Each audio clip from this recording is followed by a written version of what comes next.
मेरठच्या सौरभ राजपूत हत्याकांडात रोज नवनवे आणि धक्कादायक खुलासे होत आहेत।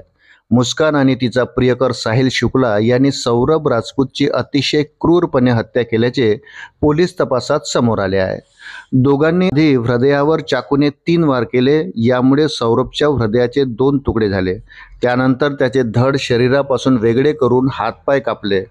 सौरभचे 4 तुकडे केल्यानंतर मुस्कान स्वतः सौरभचे धड बेडवर ठेवून त्याच्यासोबत झोपल्याचेही पोलीस तपासात उघड झाले आहे। वृत्त सविस्तर जाणून घेण्याकरता चॅनलला सबस्क्राइब जरूर करा। साहिल शुक्ला हा सौरभचे हातपाय तोडून दुसऱ्या खोलीत झोपला होता। दुसऱ्या दिवशी दोघांनीही 4ही तुकडे ड्रममध्ये टाकण्याचा प्रयत्न केला, पण ते ड्रममध्ये मावत नसल्यामुळे त्यांनी सौरभच्या शरीराचे आणखी अनेक तुकडे केले।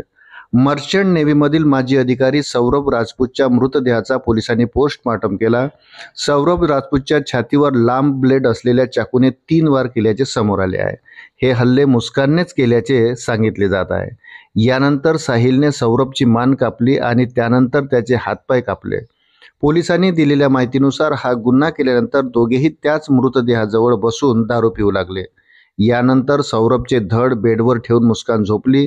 साहिलने कापलेले हातपाय दुसऱ्या खोलीत नेले आणि तिथेच तो झोपला। दुसऱ्या दिवशी सकाळी उठल्यावर दोघांनी मृतदेहाचे तुकडे ड्रम मध्ये टाकण्याचा प्रयत्न केला, मात्र त्यात त्यांना यश न आल्याने त्यांनी आणखी तुकडे केले।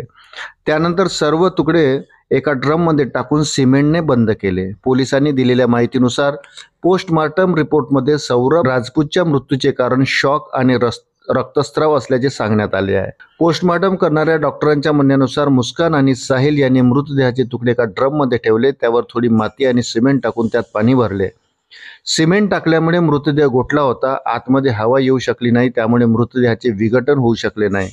तसेच घरात मृतदेह असूनही दुर्गंधी येत नव्हती।